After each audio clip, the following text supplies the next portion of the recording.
Hello, this is Simon from Launch Labs in Berlin. As Launch Labs, we help experienced organizations to be as swift, agile, and creative as successful startups. As successful startups, it's important to mention because we all know not all of them are successful. But the ones who are, they seem to be quite adaptive to fast-changing environments, quite agile, and actually quite customer-centric. And that's why organizations reach out to us and ask us for support to become more like a startup that is successful. I will briefly come back to our background later that is deeply rooted in design thinking, but let's first jump into today's topic, which is related, of course, design thinking at scale.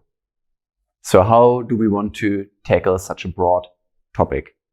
I would suggest let's take 3 guiding questions to help us through this presentation. First one is the why of design thinking at scale. We could just go, because everybody is doing design thinking, everybody wants it. But actually that might not be enough. So let's figure out the why a little bit at least. Second question is the what. What is design thinking at scale exactly? What do we mean with scaling as well? And the third question is the how. How to scale design thinking in more detail. Okay, let's zero in on the first one, the why. Why design thinking at scale? To make a very long story short, it's all about complexity due to complexity. I mean, it shouldn't be a surprise right now. We are living in times of an exogenous shock, the COVID crisis that really hit the economy hard. So a lot of organizations feel that hit and they want to be adaptive. They want to adapt fast to this change of the environment around them.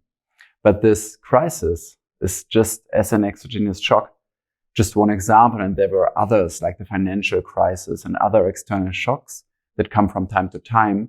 But these kind of shocks, they only highlight what is true in general from my point of view, that especially large organizations and corporations, that they want to adapt to these kind of changing environments very fast.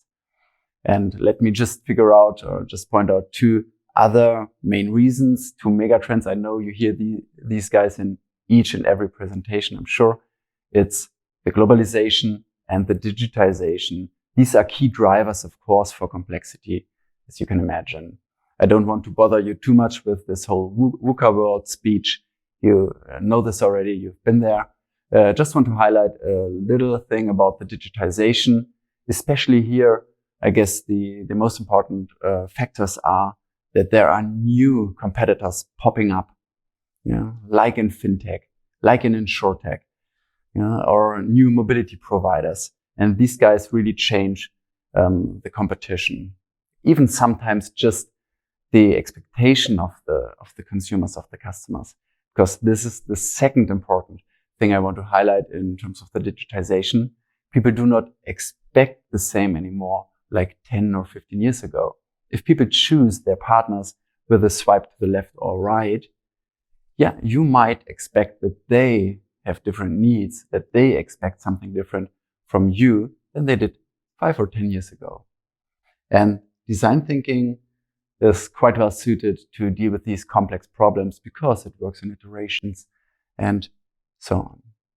This is true, as I mentioned before, for a lot of agile methods and frameworks, not just design thinking, but for Lean Startup as well, Scrum in all forms, in all scaling forms like Less and Nexus and Safe and so on, in business model innovation, in Kanban and Lean even. But today, of course, we focus on design thinking.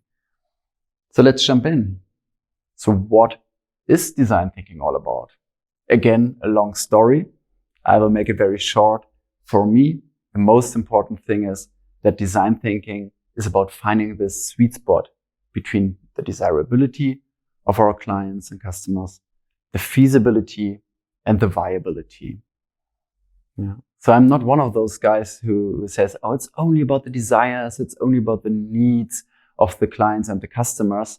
No, of course, you have to create something that is feasible in the end, and it should be financially viable to come up with a sustainable innovation. But, and that's an important part, if you focus on desirability in the beginning, if you start with desirability in the beginning, the odds are quite high that you come up with something in the end that people really need.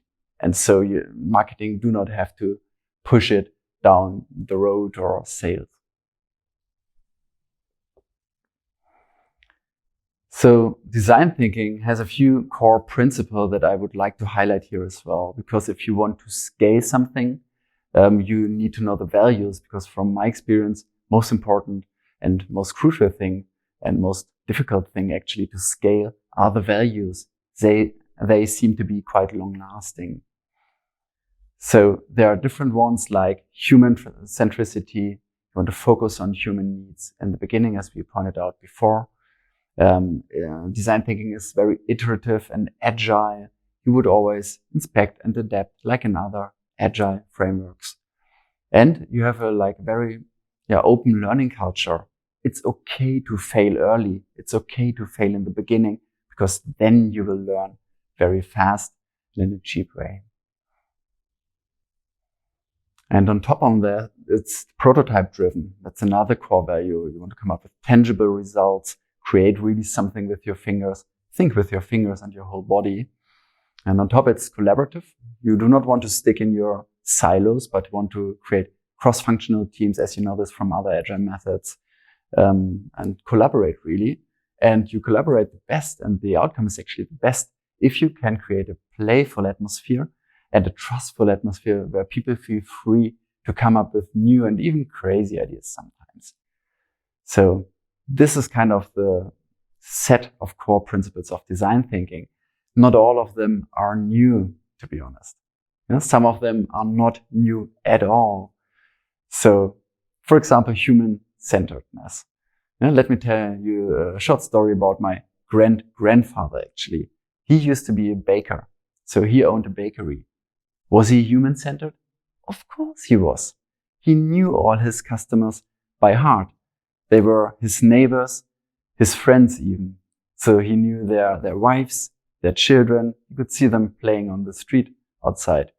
And during wintertime, Christmas time, people would even bring their goose to my grandfather's bakery to put it into the oven on the December 24th, so that the next day they could enjoy a nice feast, Christmas Eve. So this is kind of a level of human-centric that my grandfather was. He didn't know the term. He couldn't even speak English, but of course he was. But nowadays in big corporations, sometimes we kind of lose contact to our clients, to our customers, because there are just tens of thousands of people in our own corporation. So, and we just want to come back to it. So how can we do it? It's a big culture change. So how can we scale it? First of all, what do we mean exactly with the scaling of, for example, these values? You can consider scaling in at least two ways, let's say.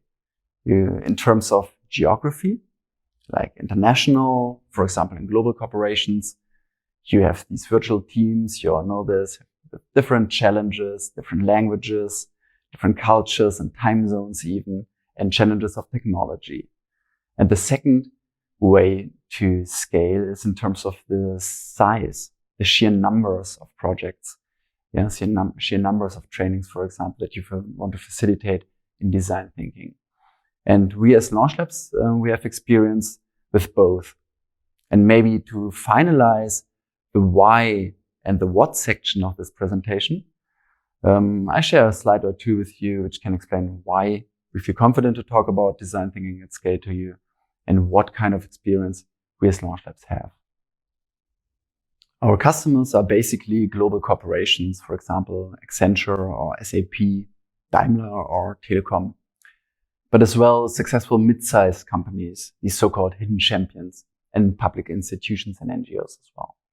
We have offices in Berlin and Karlsruhe in Germany, in Basel in Switzerland, and in Sofia, Bulgaria in Eastern Europe, as well as in Madrid, Spain, and Bengaluru, India. We work in a lot of different languages as well, of course, not just German, English, but Dutch, Mandarin, Japanese, Russian, and many other languages.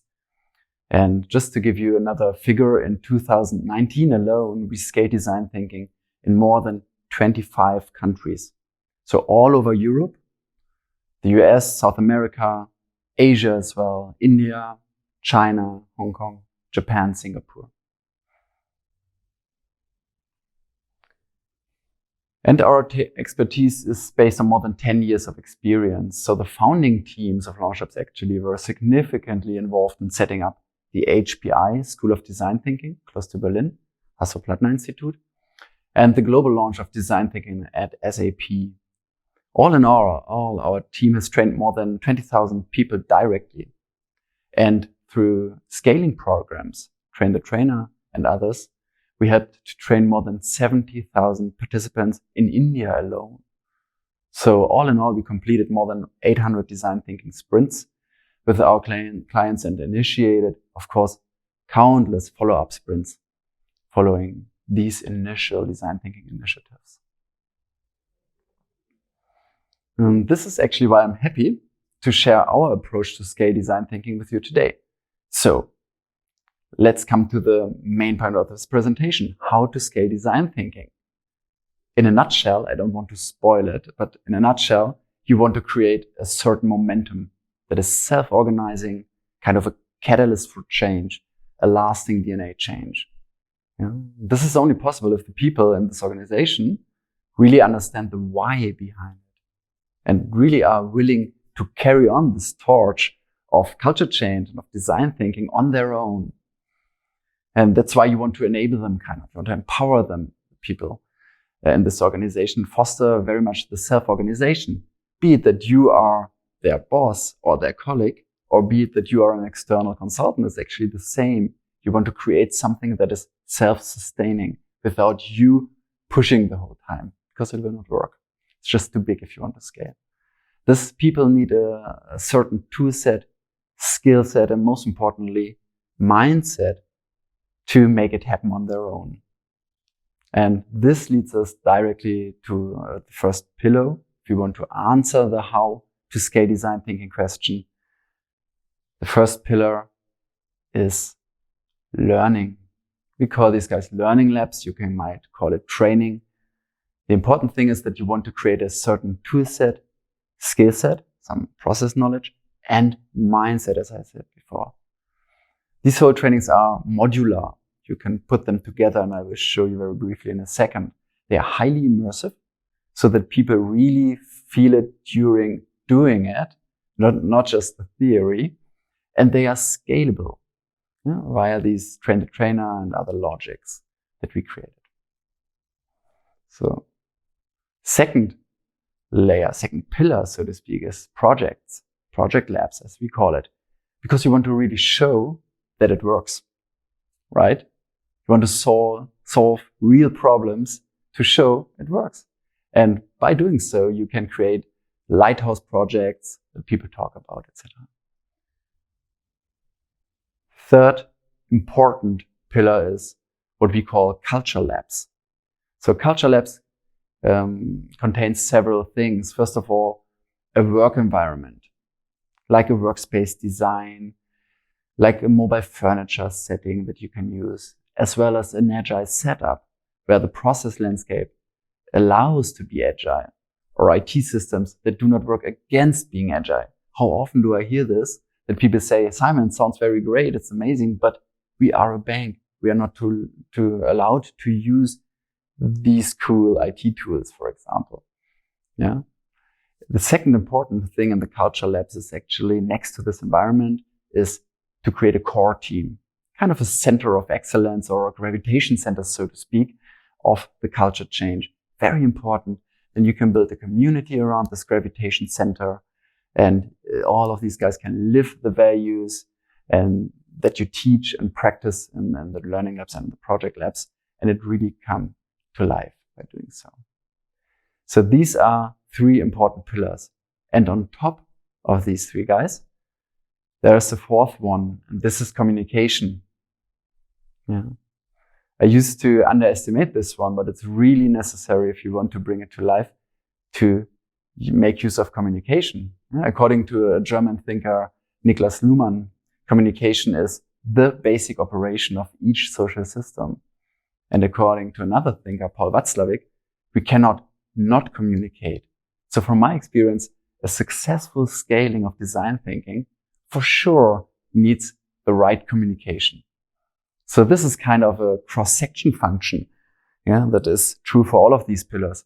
For example, if you have a look at the learning labs, here you want to create multiplicators that just speak about the things that they've just learned. In the project labs, you for sure want to create some success stories and narratives that can go viral afterwards. And in the culture labs, space itself, like here in Berlin and in our other offices, communicates a lot without words even, right?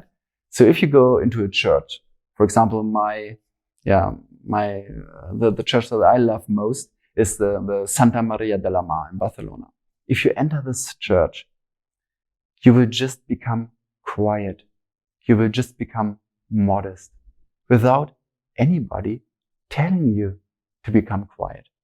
Just the space is communicating to you. And this is true for other values as well.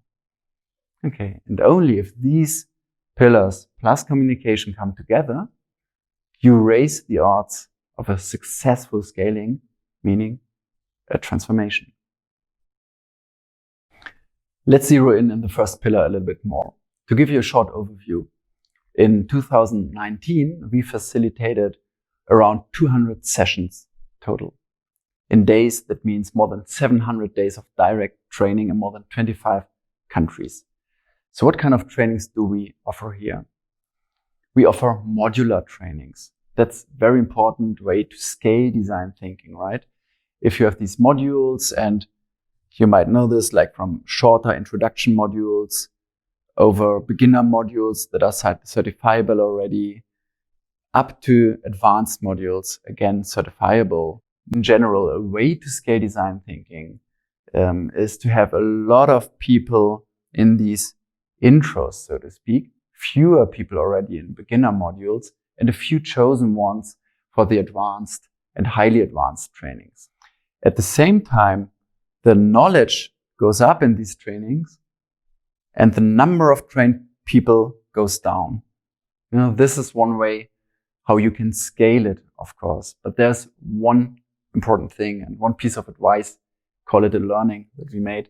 Please do not call everybody who attended a one-day mini training or even a 2-hour online course a design thinking expert.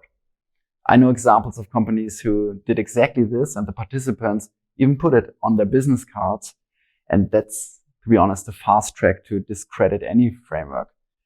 I mean, you would not want to go to a doctor who calls himself an expert after a one-day training, right? So you want to dig a bit deeper before you call yourself an expert. Whereas it is very important to get a real-life experience as fast as possible. That is why you always want to link theory and practice or trainings and real-life projects as soon as possible. Let's come to the next pillar, the project labs. In this pillar, I want to focus on an international scaling between countries. I have one project example. It was a project labs that was located in India, in different cities like Bengaluru, Chennai, Hyderabad, in the UK, London, in the US, New York City, and in Germany, Berlin. And the topics were different ones: intelligent retail, smart banking, next to others. So how did we scale this actually? In general, we followed the same logic. You want to deliver help for self-help. I cannot do it everything from here, from Berlin. So I want to enable and empower my clients for self-organizing. We created a core team with crucial roles. Of course, you want to have cross-functional teams, but it's always good if you have some designers, some design thinkers already in the team, maybe guys that you trained before, next to IT experts, next to product experts and others, because they work as kind of internal consultants. They already have the mindset, and it makes life much easier for you. If you have a generic setup, for example, like this, nearly each agile project has kind of a preparation phase. Then there are certain building blocks like workshops and sprint phases in between. This very generic, can be months, can be weeks that you speak here, or even days or years. But in general, when do you want to be there in person? That's a big question.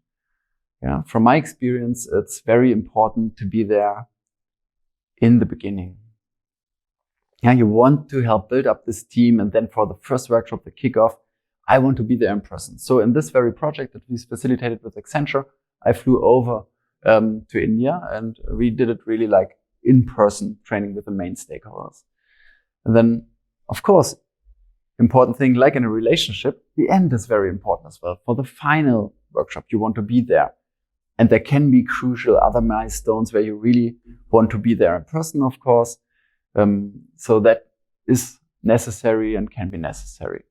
But most of the other phases, you do not need to be there. And most of the design thinking process can be facilitated remotely. For example, from understanding the problem, observation, getting relevant insights, creating this point of view. You can have a nice ideation phase, for example, with Mural. No problems with that. You can even use physical whiteboards, do a brainstorming and share it via video conference. That's very easy. We've even invented something that we call facilitator in a bot. It's kind of a remote facilitator with co-located teams. If you're interested in that, just reach out. I'm happy to share more about this. But the biggest challenge from my experience is the prototyping. So to think with our fingers, our bodies, make use of all our senses. This is special in design thinking. It's not very easy to transfer. So 3 best practices that we use. You can build groups of people who physically do prototyping and then share their tangible results via video conference. This is feasible, right? It's like a hack. You co-locate people, they do prototyping with their hands together as a group, and then they share it. One hack for an international project that is quite cool as well. The second one is you let the time shift work for you, right? You can even send versions of prototypes around the world and co-located teams that would work and iterate on those prototypes overnight. It's a very cool feeling. You wake up the next morning and the prototype from yesterday night, it's already further advanced. And the third thing that is, of course, more and more important nowadays is the use of digital prototypes as well, like storyboards, like click dummies. It's feasible, and we've proven it several times, a lot of times, and work with this a lot. And depending, of course, on the level of the team, how confident they are with the framework design thinking and how confident they are with digital tools, this is very well feasible.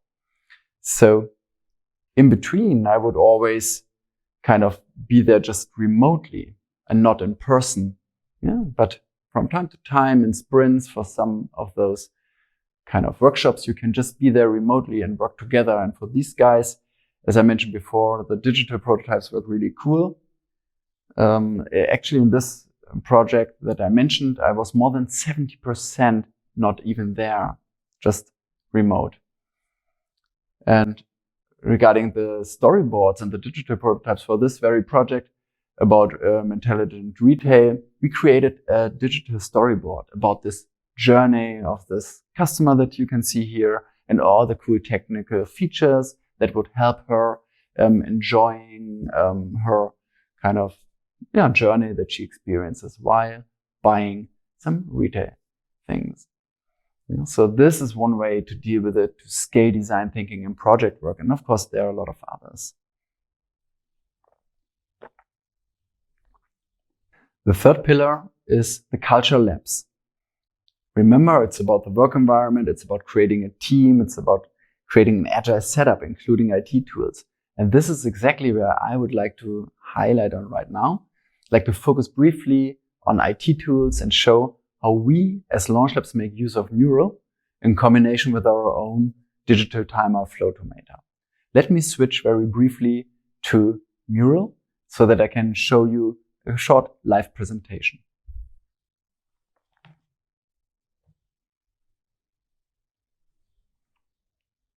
What you see here is an actual board of a 3-day session. It is day 2 already, as you can see. You see the team, so facilitators, colleagues of mine, Toby and Valentin, And then you have some links that might be necessary. Here you can see it here, the master board and the plenary call. It's important for the participants so that they can orient themselves. And here, this little guy is interesting later on. It's a QR code for our own digital timer, Flotometer. Yeah. And then you can see the challenge and some of the values down here. So if you go through this board, and I will make this very brief, you see here a funny little guy you might remember, Back to the Future, this car that can jump in time. So if you want to see day one as a participant, you can just click on this guy and you will see what happened the day before. Then there are different methodologies. This was an ideation session, so creative matrix,